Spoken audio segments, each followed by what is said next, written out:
Hi, I'm Bill O'Reilly. Thanks for watching us tonight. Big breaking news day led by the Ninth Circuit Court of Appeals out west, upholding the stoppage of President Trump's immigration order, and that is the subject of this evening's Talking Points memo. So let's cut through all the mumbo jumbo. It'll give you a headache. And let's cut through all the political hackery. Here's what's really happening. The Trump administration believes that terrorists and nations with no central control can get to the USA in a way that is far too dangerous.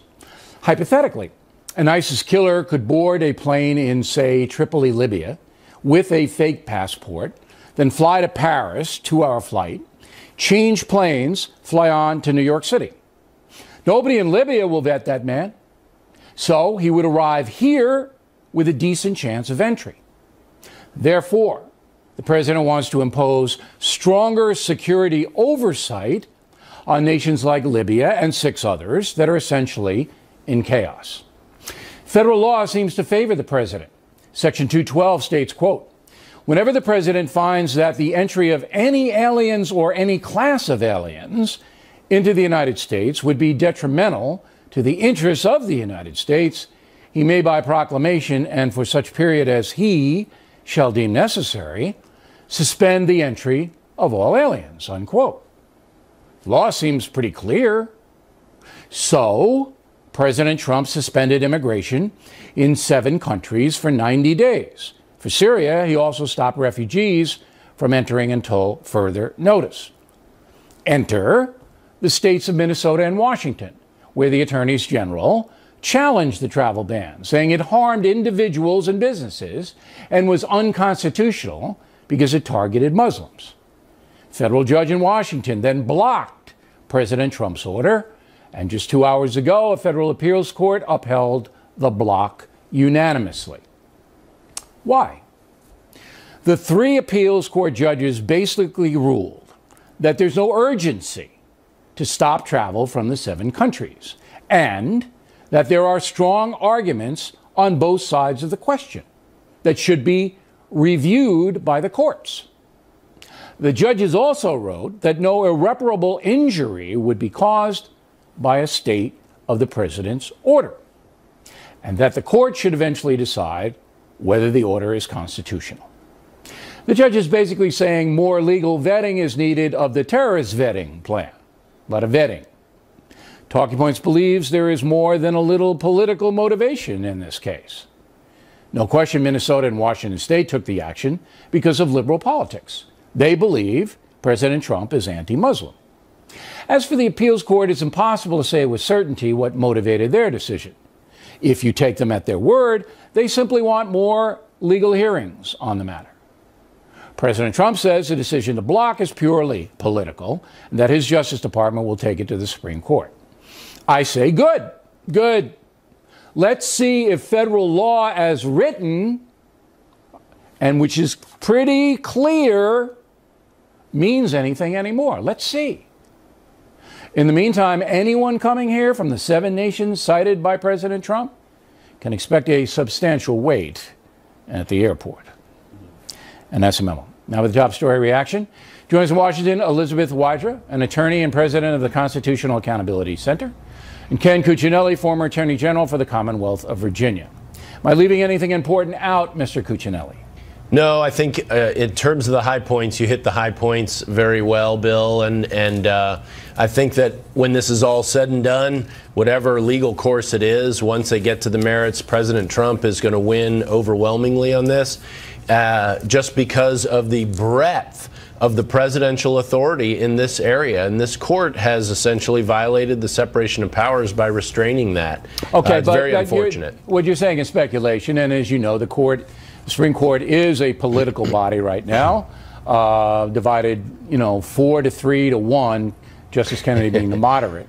Right. But what I'm most interested in, Ms. Wydra, and you're coming at it from a more liberal point of view than Mr. Cuccinelli, is that the law is fairly clear that the president has the authority to do this. Barack Obama did it in Iraq. Bush the Younger did it. And yet the judges are really kind of skirting that law, trying to find a way around it, are they not? Well, so I think what you left out, what Mr. Cuccinelli left out, is something incredibly important, the Constitution. While it's true that the president has authority over immigration and national security, he must exercise that authority in compliance with the Constitution. And that was one of the most important messages from the Ninth Circuit ruling everybody today. trots out the Constitution. Be it's specific. Kind of important. Be specific in what Mr. Trump is not doing constitutionally. Yes, well, first and foremost, he claimed that his executive order was not reviewable by the courts. And this is something that I think he's getting an education in the way that the structure of democracy works. That teed off the judges, no doubt. That was a foolish statement to make if you're trying to get your ban back in place. But constitutionally, the law is pretty clear. And as you know, Congress makes the laws, not the judges. The law gives the president authority to suspend alien immigration if he deems necessary. In compliance with the Constitution. The Constitution is the supreme law. But you still haven't told me where the Constitution is running that off the road. Well, here you go, Bill. So the court said tonight that there was a likelihood that Washington State would succeed on its due process claim. This is the part of the Constitution that says that your important rights cannot be taken away without due process of law. What rights are we talking about? So the rights of the people in Somalia, in Yemen? The Supreme Court has said clearly that the due process clause applies to both citizens and non-residents alike. Non-residents, that means somebody in Yemen, all right, has a right. That's not accurate. To the American constitutional process. It certainly is. Landon versus Placencia. Look it up. But also, there's an important establishment clause question about religion. You can't discriminate on the basis of religion and national security. Nobody has proven that there was any religious aspect to this at all. It was aimed at terrorist nations. Even this court declined to rule for against the Trump administration on the Establishment Clause. They didn't consider it, but they said there are serious concerns. And frankly, Rudy Giuliani said on this network that Trump came to him and said, what anybody says anywhere doesn't really matter. What matters is what is written. And you know that as an attorney. I'm not smart enough to be an attorney, but even though I know, it's what's written, not what's said. And it looks to me, Mr. Cuccinelli, I'll give you both 30 seconds, that the judges are trying to find a way around this law as stated. Yeah, the due process was the cornerstone of the court's decision tonight. That's what they used as their benchmark. And yet they gave due process rights to people who do not have due process rights. People in Somalia who've never been to this country, people in Syria who've never been to this country. They don't have due process rights. They don't have constitutional rights of any kind. And rather than restrict the restraining order to those who arguably might have such rights, they left this extraordinarily broad temporary restraining order in place, and now really more debate on it. Now the Trump's position ought to be to withdraw the order, break it up into 4 or 5 different orders in consideration of what the court said, so you can get 99.9%. I'd like to see it. But it will eventually. I gotta go. It will eventually. All right, Ms. Widener, last word, please. So I think that tonight we're seeing the vindication of the Constitution, both with respect to structure and with fundamental American values. Nice to see a leftist who likes the Constitution again. All right. Very good debate, counselors. Thank you. Outrage of the Week segment tonight, punishing the Trump family because of the president's politics, and more analysis of the immigration order just out tonight. With us now, Judge Jeanine Pirro. So I got a little confused with Ms. Widener saying that people in Yemen and Libya have constitutional rights even though they're not on our soil. Well, you weren't confused. You were right. I mean, the reason that made no sense to you is because if you're from Libya or Somalia, you don't have constitutional rights. You see, that's the problem with the left. The first thing they start claiming is that, oh my goodness, the reason that it's wrong is it's unconstitutional. That's hogwash. Okay, but if they were here, they would have constitutional rights. That's right. Anybody on our soil. Right. Okay, now, the ruling in general is basically driven by, hey, there's no urgency here. And so the president, you know, we need to see this, we being the legal system. Right. We need to take a look at this. Mm-hmm. And to me, I mean, they're not upholding the stated law. Right, they're not. And you quoted the law perfectly in your talking points. And a judge should have the scales of justice in front of him or her, which should be the national security or the security of the United States and the interest of the plaintiff. The interest of the plaintiff, the state of Washington, is not primary. In fact, the state of Washington doesn't have an interest. It's some students from another country in the state of Washington that does not tip the scales. And let me tell you something, Bill. The reason that the state of Washington is suing is because they know know that the appeal goes to the most liberal, but one of the most judges is a left-wing. Republican appointed by Bush the Younger. Right. So it's too easy to just dismiss it in a knee jerk. But I'm going to make a prediction here and stun the world. The Supreme Court is going to throw this out because Washington State and Minnesota don't have standing to bring it. That's exactly the point. That's what they're going to do. They don't have standing. They're going to throw it out. And by standing, that means that they do not have a direct, immediate interest. Right. It's a third-party interest, maybe, as opposed to the interest of the United States of America, the people, the citizens. You're going to tell me, Bill, that a citizen of another country who we don't even know, whose country won't even tell us who that person is, has primacy over the United States citizen, and that the President of the United States has to tell a federal judge why under Section 8 of Article 2, Article 1 of the Constitution of the United States that your last guest couldn't cite, has the primacy and gives the president the power? That's hogwash. The Supreme Court will give Trump the win on this. Even though it's for liberal justices, even though? Yeah, I think that the liberal justices understand the Constitution. All right, this is not a close one, Bill. Okay, now tomorrow night on your fine program, Saturday night at 9 o'clock. Oh, you owe me big for that. You're going to go. Tomorrow's Friday. I'm sorry, Saturday night. I'm hoping it's Friday. You're going to deal with this Ivanka Trump thing. Yeah. Now, Nordstrom said, and we asked for a statement. They said, look, we made this decision based on performance over the past year. Sales of the brand have steadily declined to the point where it didn't make good business sense for us to continue with the line, unquote. All right, and now everybody's mad at Nordstrom because they're saying it's a political deal. You say? I say that Nordstrom is responding to the demands of a group on social media called Grab Your Wallet, hashtag Grab Your Purse, one of them, who hate the Trumps, who hate Donald Trump. But how do you know that? Because her brand was selling very well for many years, and then all of a sudden, in response to this social media, all of a sudden it's going down, and now other companies are joining it in a weekend. Are you telling me in 3 days? Now we know. So you think it's all political? They're caving to the far left. They are caving to the far left. But you know how many Trump supporters aren't going to Nordstrom's? It's not going to help them. But you know what? Nordstrom acted to their peril. Shame on them. All right, more with the judge Saturday night, 9 o'clock. Directly ahead, far-left Senator Elizabeth Warren scolding the Senate, as we told you, for attacking the new Attorney General Jeff Sessions. We'll have a follow-up report on that situation. Back to follow-up segment tonight. As we reported last night, Senator Elizabeth Warren tried to brand Jeff Sessions a racist by reading a letter written by Coretta Scott King 31 years ago. The letter had to do with a case Mr. Sessions prosecuted while U.S. Attorney in Alabama. Ms. Warren was not allowed to read that letter. I ask leave of the Senate to continue my remarks. Is there objection? Object. I appeal the ruling. Objection is heard. The senator will take her seat. With us now, Kerry Kennedy, president of the Robert F. Kennedy Human Rights Organization. Ms. Kennedy's late father was a senator from New York State. Her late uncle, a senator from Massachusetts. So you object to Senator Warren being silenced. Why? Well, because she was there looking into the appropriateness of Jeff Sessions as the Attorney General of the United States.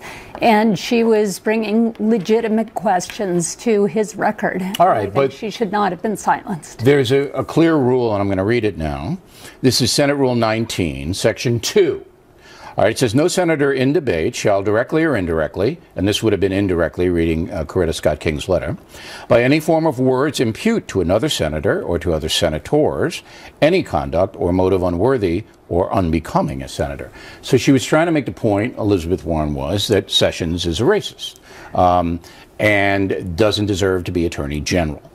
This clearly violates Senate Rule 19. Well, actually, that rule was put into place so that senators talking about other senators as senators would not attack each other. Yeah, they didn't want them leveling personal charges against. So, but that's not what was going on here. Here, she was talking about an attorney general candidate who happens to be a senator. He happens to be a senator, but her point was not to talk about him as a senator. Her point was to talk about him as a potential attorney general of the United States of America. But it was still being done in the Senate to another senator. Well, so they invoked that rule. But why? That's true, but they've never done it in the past. I mean, they have, but the last time was 1979 when Ted Cruz attacked a senator. It wasn't 79. It was. It was because Cruz wasn't in the Senate. No. But let me say, the last time they invoked Rule 19 was 1979. Okay, but Cruz has recently called, I think it was Mitch McConnell, a liar, and they didn't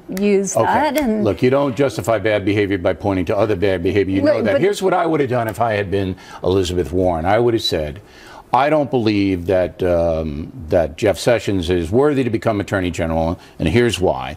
And to back up my contention, I point to a letter written by Coretta Scott King about Mr. Sessions' prosecution of civil rights workers in whenever it was.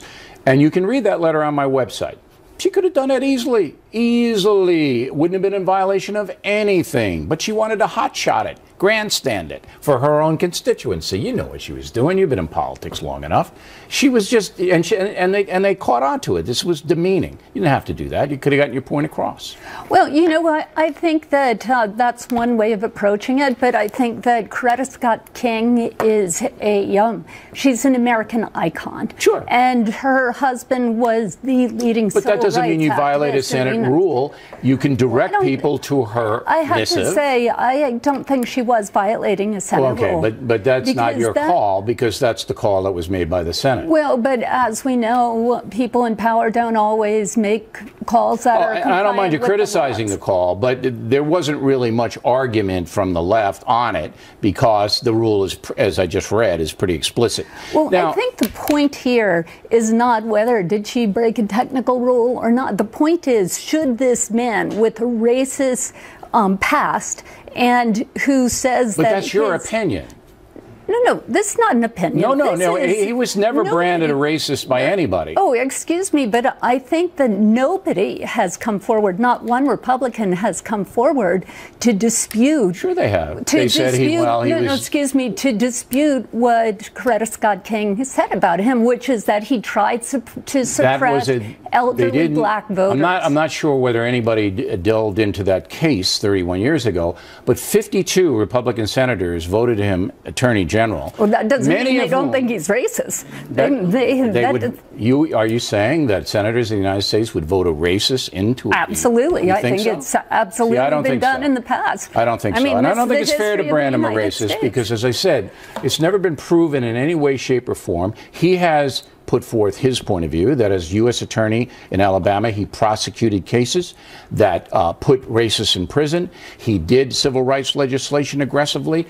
So you can think he is, but it's not fair to say definitive he is. Okay. Last word. So let's say this. Let's look at what he's going to do, the way he's acting. And I can tell you that Robert F. Kennedy Human Rights is going to be watching him every single day. You and the ACLU, and right? We are going to be holding him accountable and be calling him out. And I look forward to coming back on your show. Absolutely, and you're always welcome. But I think you do yourself a disservice, and you know that I respect your late father immeasurably, by branding people racist. I don't think it's a right thing to do. Just my opinion. Ms. Kennedy, thank you. Thank you. Plenty more ahead as the factor moves along this evening. The verdict is in on the Wounded Warriors charity. Some say there was too much spending, not enough helping of the wounded vets. Now we have new information. True Serum segment tonight, 3 hot topics, beginning with a grand jury in Washington, D.C., indicting 146 more people who allegedly committed violence on Inauguration Day.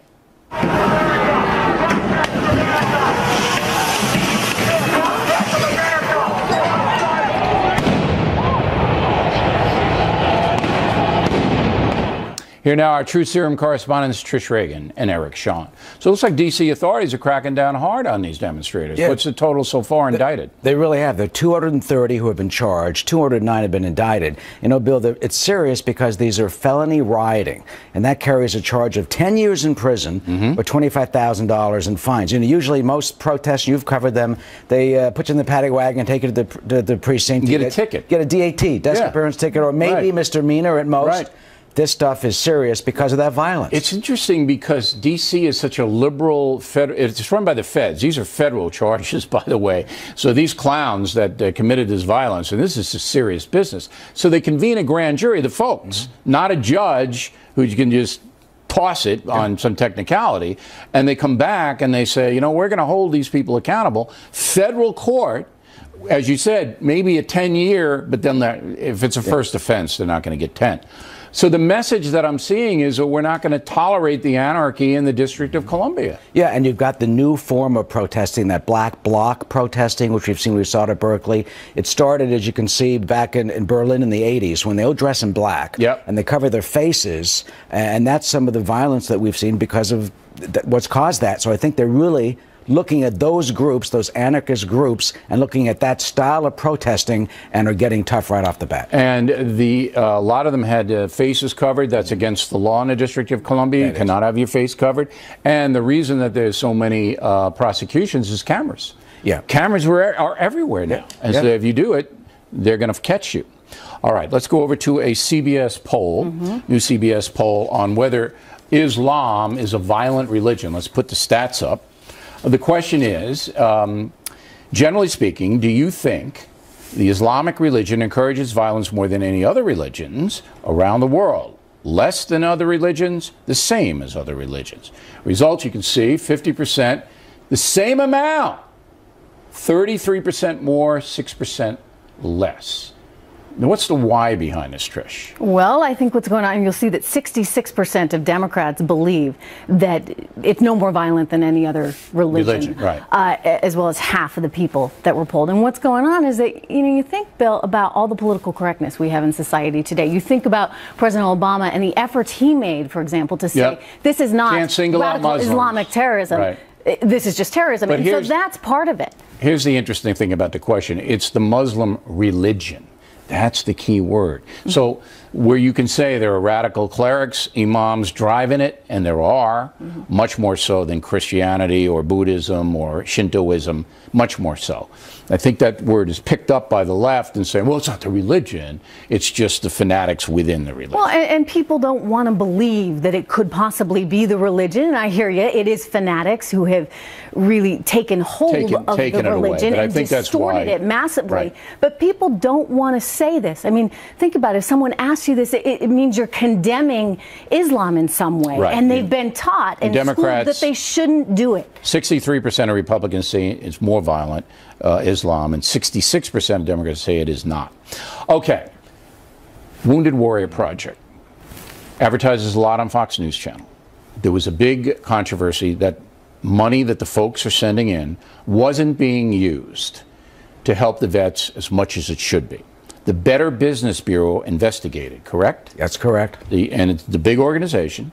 What did they find out? We covered this a lot here at Truth Serum last January. It was a big scandal, and it turned out that apparently it's not true. Better Business Bureau says there was no evidence of lavish spending. Charity Navigator, which is the premier a group that covers charities, has bumped up Wounded Warrior's rating and now has 4 stars out of 4. It has a 96 out of 100 accountability and transparency. So it's some people were fired, though. Some people were moved out of that organization. Steve Nardizzi and Al Giordano, who co-founded it, were let go by the board. 85 people were fired. They had to cut expenses. They lost donations. Sure. And now the Better Business Bureau says there's no evidence of all those stories. All right. But, you know, look, we want, because they do advertise on the Fox News Channel, and a lot of you giving money, your money is going where it should go. That's the bottom line. That is the bottom line. It's going to help the vets. All they have to do is look at Charity Navigator and see that. And I bet you don't hear this story on any other network but here. I bet you don't. Trish, Eric, thank you.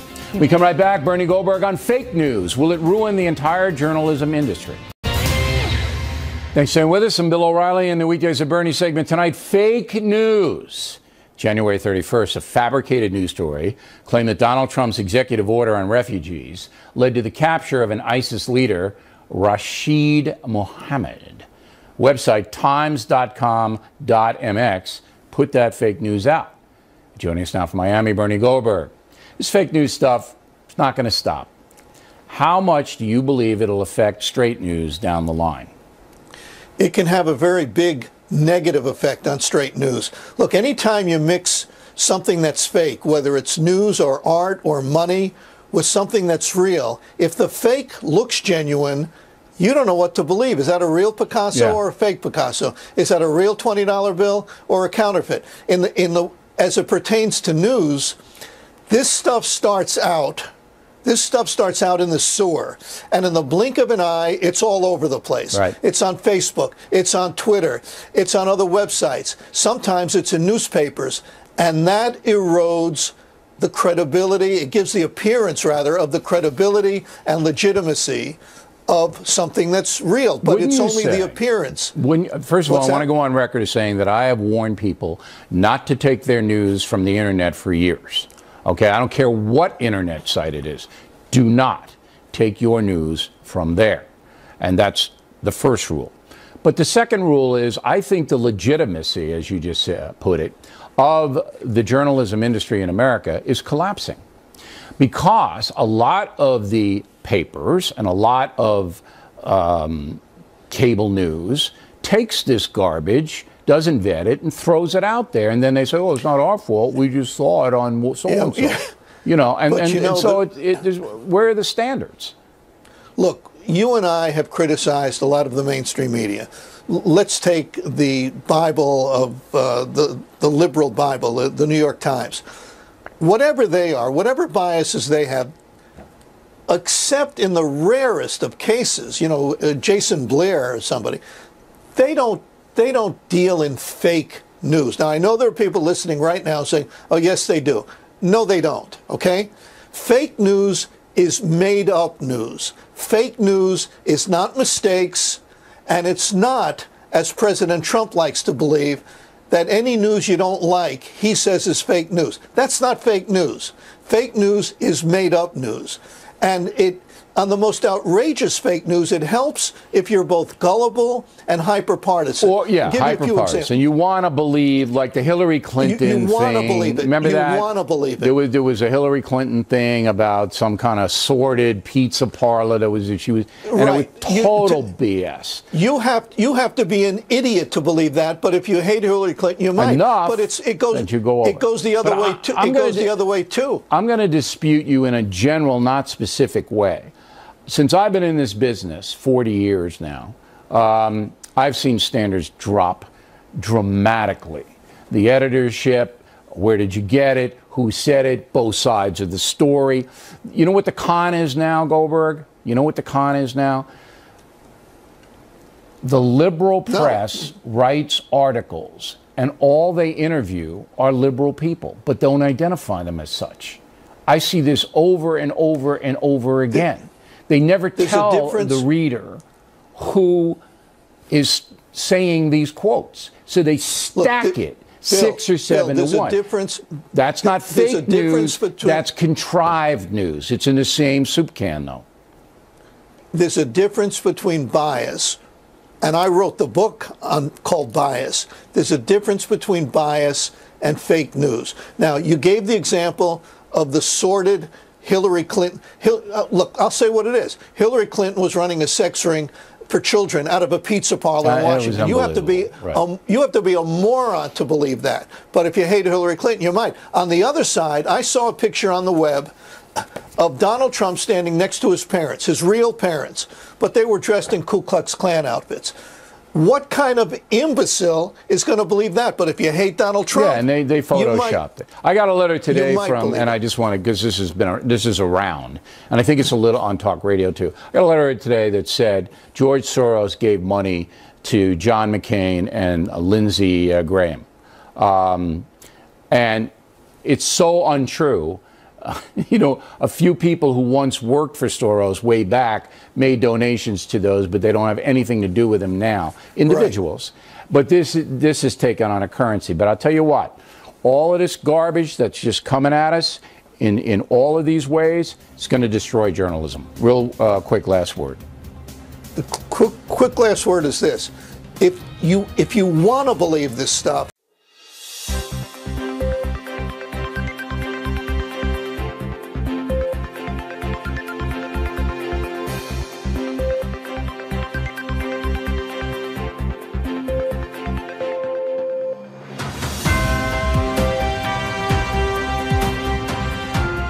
Boker Tov Chavrim, I'm Stephen Ben-Nun. You're watching Israeli News Live. Tensions continue to mount in Jerusalem after last week's attack that killed 2 Israeli border guards there in Jerusalem, guarding near the gates of the Temple Mount, actually at the Temple Mount there. The article here that came out last week on the Times of Israel, Waqf protest has completely taken control of the Temple Mount. And then later, the Israeli authorities took over from the Waqf guards the complete control of the Temple Mount, putting in metal detectors, and this is what has really sparked a lot of protests. Protests that, quite frankly, are completely unjustified. If we're going to have safety on the Temple Mount, there must be consideration that is given to both not only the Arabs, but also to both Jews and Christians alike that do have to go through metal detectors. They're not allowed on the Temple Mount without going through a very tight, stringent security measures. And according to some of the latest videos that have come out, we're seeing exactly the need for that. I want to go to this video here in particular. This video here is a new video that just came out recently. This is being shared with us by Josh Marks on Twitter there. This is showing the full details of how the weapons were smuggled into the Temple Mount there, taken into the Al-Aqsa Mosque, later brought out, and then of course near the end of the video we see they slip up behind the Israeli police there, shooting them in the back, very cowardly in fact at that, not even willing to face them, but just shooting them in cold blood in the back, killing them, 2 of the officers there. But the intense efforts that were put forth, the extremes that they went to smuggle these weapons in, just goes to show the need for this type of security. And as you can see, when we get to the end of the video right here, this is where they show there, the first shooter comes out, begins to shoot. The second one comes out, begins to shoot. They shoot the officer in his back. And of course, they go after the other officer as well. So something has got to change. It's very serious. The riots are continuing in Jerusalem. Just the other day, we had 11 terror suspects arrested, 14 wounded, 2 police officers were wounded. And then, of course, we have this particular video footage that just came out as well. More riots in the city of Jerusalem around the Temple Mount area there. This morning, Rabbi Yehuda Glick, MK member, also Yehuda Glick there, sending out a plea for prayer and peace there in Jerusalem. No doubt a very tense situation going on in Jerusalem today. Do be praying for the peace and safety of Jerusalem in such a trying time. In other news there, I want to also bring up U.S. global strike concept as a direct military threat, Russia's new naval doctrine. Just when we thought things could possibly be going better with President Trump supposedly putting this freeze on the Free Syrian Army inside of Syria, which we later discovered from Breitbart News there, it's not really a freeze because of not willing to arm the Free Syrian Army there, but rather because of the weapons falling into the hand of jihadists, which, as we reported, we believe is actually coming under the control in Afghanistan and could have been the result of the deaths of the soldiers there, maybe why the U.S. has done that. But anyway, Russia goes on into this article here on RT News and is talking about the steps that they're going to have to take as NATO, led by the United States, is trying to dominate the global seas. I'm Stephen Ben-Nun. You're watching Israeli News Live. Shalom and have a good day. See you next week in the United States.